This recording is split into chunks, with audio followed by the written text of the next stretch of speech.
Assalamualaikum dear students, Miss Aiman here. How are you all? I hope you all are safe and sound there.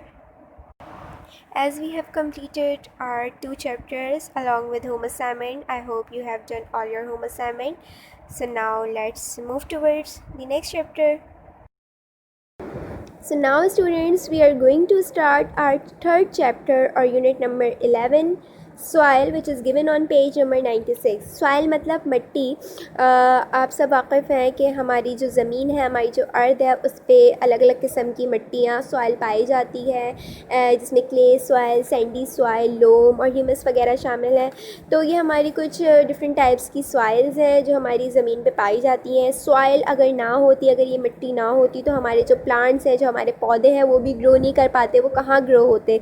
हमारे जो fruits हैं, जो हमारे फल हैं, जो हमारे फूल हैं, इसके अलावा जो हमारे इतने खूबसूरत गार्डन्स हैं, ये सब कैसे वो ग्रो होते अगर ये मिट्टी ना होती, और कहाँ ग्रो होते? और अगर ये नहीं होते तो फिर हम फ्रेश ऑक्सीजन कैसे इनहेल करते? और अगर हम फ्रेश ऑक्सीजन इनहेल नहीं करते तो हमारी ज़िंदगियों का कोई तसव्वुर ही नहीं होता। तो ये हमारी जो सॉइल है, अल्लाह ताला ने जितनी भी नेमतें दी हैं हमें, उसमें एक सॉइल भी है, मिट्टी भी है।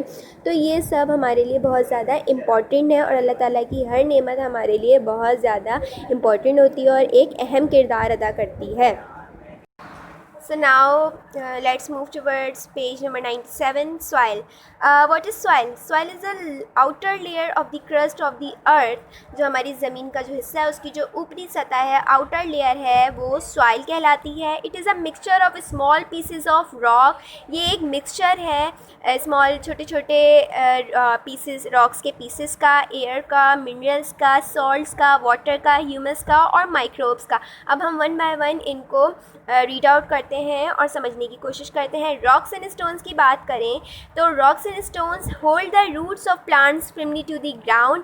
Air and water are present in the spaces between the soil particles. Rocks और स्टोन्स जो होते हैं, यानी पत्थर जो होते हैं हमारे, वो जो मिट्टी के अंदर जो हमारे शामिल होते हैं, वो क्या करते हैं? वो हेल्प करते हैं जो हमारे प्लांट्स होते हैं, उनकी जो रूट्स होती हैं, उनकी जो जड़ें होती हैं, उनको उनके गिर्द वो एक मतलब वो सराउंडिंग में होते हैं उनके, और वो उनको ग्राउंड पे फर्मली खड़ा होने में मदद देते हैं. Air and water are present in the spaces between the soil particles. इसके अलावा जो एयर होती है, हमारी जो हवा होती है, और जो वाटर पानी होता है, वो सॉइल के जो पार्टिकल्स होते हैं उनके दरमियान स्पेसेस होती हैं, जगह होती हैं, उन जगहों पे वो प्रेजेंट होते हैं, उन जगहों पे वो पाए जाते हैं. अच्छा चलें, अब हम इस एयर की बात करते हैं. एयर मतलब हवा. Air provides oxygen for the roots of plants and for other organisms living in the soil. वो जो हवा होती है, जो एयर होती है, जो हमारे सॉइल पार्टिकल्स के दरमियान जगहों स्पेसेस पे पाई जाती है, वो क्या करती है? वो प्रोवाइड करती है ऑक्सीजन जो हमारी एयर में शामिल होती है, वो प्रोवाइड करती है उन रूट्स को. प्लांट्स के जो रूट्स होते हैं उनको वो ऑक्सीजन देती है, फराहम करती है. And for other organisms living in the soil, और दूसरे ऑर्गेनिज़म जो हमारे जो सॉइल में रह रहे होते हैं, जैसे कि कुछ कीड़े मकोड़े वगैरह भी रह रहे होते हैं ना उस सॉइल के अंदर, तो वो हवा जो होती है वो ऑक्सीजन फराहम करती है उन अदर लिविंग ऑर्गेनिजम्स को और हमारे जो प्लांट्स के रूट्स होते हैं उनको. अब वाटर की बात करें तो plants absorb water and minerals salt from the soil through their roots. Plants जो होते हैं वो वाटर भी एब्जॉर्ब करते हैं और मिनरल सॉल्ट्स वगैरह भी एब्जॉर्ब करते हैं सॉइल के ज़रिए, सॉइल से अपने रूट्स के ज़रिए. इसके अलावा जो वाटर होता है वो और लिविंग ऑर्गेनिज़म जो वहाँ पे रह रहे होते हैं सॉइल के अंदर, मिट्टी के अंदर, उनको भी वो बहुत ज़्यादा मदद देता है ज़िंदा रहने के लिए. अच्छा जी, अब हम माइक्रोब्स की तरफ चलते हैं. तो micro organisms break down dead plants and animals to form humus which return minerals and other useful substances back to the soil. Microbes क्या होते हैं? छोटे छोटे micro organisms break down dead plants and animals. छोटे छोटे micro organisms होते हैं जो मिट्टी में पाए जाते हैं. वो क्या करते हैं? वो जो डेड प्लांट्स हो जाते हैं और जो एनिमल्स होते हैं, जो हमारे मुर्दा पौधे होते हैं और जो एनिमल्स होते हैं जो मर जाते हैं, वो क्या करते हैं? उनको मदद करते हैं, ह्यूमस फॉर्म कर लेते हैं। ह्यूमस फॉर्म करने के बाद क्या होता है, which return minerals and other useful substances back to the soil. इसके बाद जब वो ह्यूमस फॉर्म कर लेते हैं तो जो उनके अंदर से मिनरल्स और यूजफुल सब्सटेंसेस निकलते हैं वो उस सॉइल में एब्जॉर्ब हो जाते हैं, और वो हमारे लिए, जो हमारे जो प्लांट्स होते हैं या और जो दूसरे लिविंग ऑर्गेनिजम्स हैं, उनके लिए वो यूज़फुल होते हैं। इसके अलावा अगर हम अब लिविंग ऑर्गेनिजम्स की बात करें, earthworms and some insects make holes in the soil which allow air to pass through. इसके अलावा जो लिविंग ऑर्गेनिज्म जो हमारी मिट्टी में रह रहे होते हैं, जैसे कि कुछ कीड़े मकोड़े होते हैं, जैसे कि फॉर एग्जांपल अर्थवॉर्म की अगर हम बात करें, कुछ ऐसे इंसेक्ट्स हैं जो सॉइल में रह रहे होते हैं, वो क्या करते हैं, वो होल्स बना लेते हैं, सुराख बना लेते हैं सॉइल्स में। जब वो उसमें मूव करते हैं सॉइल के अंदर, तो वो सुराख बना लेते हैं। वो सुराख क्या करता है, वो सुराख जो होते हैं, वो जो हमारी हवा होती है, जो हमारी एयर होती है, वो उनके ज़रिए उन सुरागों के अंदर एंटर होती है, और फिर वो एयर, आपको पता है, वो हमारे लिए बहुत ज़्यादा यूज़फुल होती है, हमारे प्लांट्स के लिए और हमारे अदर लिविंग ऑर्गेनिजम्स के लिए। तो हाँ, तो इससे ये बात साबित हुई कि जितने भी सॉइल के अंदर जितने भी रॉक्स एंड स्टोन्स हैं, एयर्स हैं, वाटर हैं, माइक्रोब्स और लिविंग ऑर्गेनिजम्स हैं, ये सब यूज़फुल हैं। Now on page number 99, let's discuss types of soil, मतलब मिट्टी की अक़साम। Soils are named according to the size of the particles present in them. Soils के अलग अलग नेम दे दिए गए हैं, नाम दे दिए गए हैं उनके पार्टिकल्स के साइज़ के ऊपर, मतलब उनके पार्टिकल्स के साइज़ पे डिपेंड करते हैं उनके नेम्स। फर्स्ट है हमारा clay soil. This type of soil is made up of tiny particles which stick to each other. ये उस किस्म की मिट्टी है जिसके जो पार्टिकल्स होते हैं, जिसके जो ज़रात होते हैं, वो बहुत ज़्यादा छोटे छोटे होते हैं और वो आपस में स्टिक होते हैं, चिपके हुए होते हैं। As there are few air spaces, water is trap between the particles. जैसी उनके ज़रात बहुत छोटे छोटे होते हैं उनके पार्टिकल्स, तो उनके अंदर जो जगह होती है, एयर स्पेसेस जो होती है जिसमें हवा जा सके, वो भी बहुत ज़्यादा कम होती है। Water is trap between the particles, तो जो पानी होता है उन मिट्टी के उन ज़रात में ट्रैप्ड हो जाता है।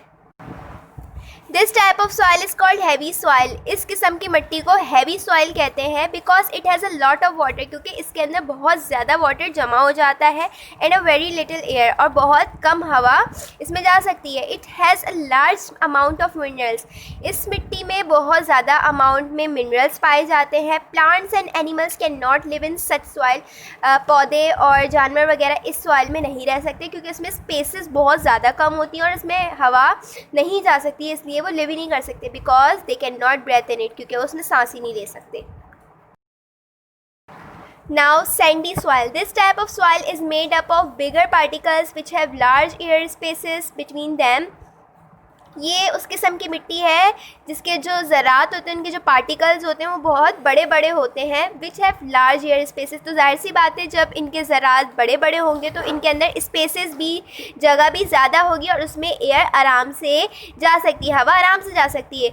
So water and air can freely circulate in them. तो पानी भी और हवा भी उसके अंदर फ्रीली सर्कुलेट हो सकती है, जा सकती है। Water drains very quickly from it and takes away most of the minerals with it. तो वाटर जो है इसमें बहुत तेज़ी से क्विकली ड्रेन करता है, और इसमें इसके साथ साथ बहुत से मिनरल्स इसके ड्रेन अवे हो जाते हैं। Therefore this type of soil is also called hungry soil. इसीलिए इस किस्म की मिट्टी को हंग्री सॉइल भी कहते हैं। Plants and animals can not live in such soil. Plants, पौधे और एनिमल्स वगैरह, जानवर वगैरह इस मिट्टी में भी नहीं रह सकते, क्योंकि although there is a lot of air, जबकि इसके अंदर बहुत सारी एयर, मतलब हवा जाने का बहुत सारा मतलब जगह होती है। It lacks the minerals and water essential for their healthy growth. लेकिन इसके जो वाटर, मतलब जो वाटर होता है इसमें से गुजर जाता है, और जो मिनरल्स होते हैं उनके साथ साथ वो वाटर के साथ साथ वो भी बह जाते हैं। इसी वजह से वो कैसे फीड करेंगे, जो जितने भी एनिमल्स और प्लांट्स कैसे फीड करेंगे जब उसमें पानी नहीं होगा या मिनरल्स ही नहीं होंगे, तो वो ज़िंदा भी नहीं रह सकते। इसलिए इस किस्म की मिट्टी में भी प्लांट्स और एनिमल्स नहीं सर्वाइव कर सकते। Now third type of soil is loam. This soil contains a mixture of large and small particles as well as a lot of minerals due to the presence of humus. इस मिट्टी के अंदर mixture होता है large और small, बड़े भी और छोटे भी ज़र्रात का, मतलब इसमें बड़े ज़र्रात भी होते हैं मिट्टी के और छोटे ज़र्रात भी होते हैं, as well as a lot of minerals. और इसके अलावा इसमें बहुत बड़ी तादाद में मिनरल्स भी होते हैं due to the presence of humus, क्योंकि इसमें ह्यूमस पाया जाता है। It is best type of soil for the healthy growth of plants. ये बेस्ट टाइप ऑफ सॉइल है, इसको बहुत ही बेस्ट कहा जाता है इस किस्म की मिट्टी को, क्योंकि ये जो है इसके ज़रिए प्लांट्स और एनिमल्स की बहुत अच्छी ग्रोथ हो सकती है, because it contains air, water and minerals, क्योंकि इसके अंदर एयर भी होता है, वाटर भी होता है और मिनरल्स भी होता है। इनके ज़रात ऐसे होते हैं, छोटे भी होते हैं, बड़े भी होते हैं, तो इसमें ईजिली सर्कुलेट हो सकती है एयर भी, वाटर भी और मिनरल्स भी। इसलिए ये बेस्ट टाइप ऑफ सॉइल है for the healthy growth of plants and animals. Okay, so अब पेज नंबर 100 पे हम लेयर्स ऑफ सॉइल को डिस्कस करते हैं। तो लेयर्स ऑफ सॉइल की बात करें तो सबसे टॉप पर आती है हमारे top soil. This is the fertile top layer of the soil which is dark brown due to the presence of humus. It is rich in minerals, many plants and animals live in it. तो अगर हम top soil की बात करें तो ये fertile top layer होती है मिट्टी की, जो डार्क ब्राउन होती है कलर में, क्योंकि इसके अंदर ह्यूमस पाया जाता है। It is rich in minerals, इसके अंदर बहुत से किस्म के मिनरल्स पाए जाते हैं। Many plants and animals live in it, और बहुत से पौधे और जानवर इसके ऊपर रह रहे होते हैं, सर्वाइव कर रहे होते हैं। नेक्स्ट है हमारे पास सब सॉइल, उसके नीचे हमारे पास आती है सब soil. This is the lighter colour layer of soil. ये थोड़ी लाइट कलर होती है, इसका जो कलर होता है वो थोड़ा लाइट होता है। Found below the top soil, top soil से नीचे के हिस्से में ये सब सॉइल हमारी पाई जाती है। It is rich in minerals, ये भी इसके अंदर भी बहुत से मिनरल्स पाए जाते हैं, बट कंटेन्स नो ह्यूमस, लेकिन इसके अंदर ह्यूमस नहीं होता। And few organisms can live in it, और बहुत कम ऑर्गेनिजम्स, लिविंग ऑर्गेनिजम्स इसमें रह सकते हैं या सर्वाइव कर सकते हैं। some plant roots extend deep into the subsoil। इसके अलावा कुछ ऐसे प्लांट्स की कुछ ऐसी जड़ें होती हैं जो एक्सटेंड कर जाती हैं डीपली इस सबसॉइल के अंदर। So now on page number 101, let's discuss about erosion. What is erosion? Plants roots help to hold soil particles together। Plants की जो जड़ें होती हैं, जो रूट्स होते हैं, वो सॉइल पार्टिकल्स को, जो मिट्टी के ज़रात होते हैं, उनको आपस में जोड़ के रखती है। If plants growing in an area are cut down, burned और eaten by animals, the land becomes bare. अगर किसी एरिया में, किसी ऐसी जगह पे जहाँ पे प्लांट्स होते हैं, अगर उनको कट कर दिया जाता है, मतलब काट दिया जाता है, उनको जला दिया जाता है, या वो प्लांट्स एनिमल्स खा लेते हैं, तो वो जो लैंड होता है, वो जो ज़मीन होती है, वो बंजर हो जाती है। ज़ाहिर सी बात है, वो बंजर हो जाएगी। The top layer of soil can easily be worn away by rain water और ब्लोन बाय विंड। वो जो टॉप लेयर होती है सॉइल की, वो मतलब बहुत आसानी से जब बारिशें होती हैं या बहुत ज़्यादा तेज़ हवा चलती है, तो उसके ज़रिए वो मतलब ख़त्म हो जाती है, वो वॉर्न हो जाती है, तबाह हो जाती है। Know plants can grow in the remaining soil. तो फिर जो रिमेनिंग, जो उधर की मिट्टी जो बचती है उस लैंड की, तो वो वहाँ पर प्लांट्स फर्दर ग्रो नहीं कर सकते। The removal of the fertile top layer of the soil is called erosion. तो ये जो फर्टाइल टॉप लेयर मतलब जो तबाह हो जाती है, हट जाती है, इसी को ही कहते हैं इरोजन। इस प्रोसेस को ही कहते हैं इरोजन। सो स्टूडेंट्स, ये था आपका unit number 11 soil. I hope कि आपको सब कुछ समझ में आया होगा। सो इससे रिलेटेड जितना भी होम असाइनमेंट है वो आपको PDF के थ्रू सेंड कर दिया जाएगा। वो आपको फुल इसके पेपर पे करना है। तो जब तक के लिए अल्लाह हाफ़िज़, ख्याल रखिएगा, स्टे सेफ, स्टे हेल्दी।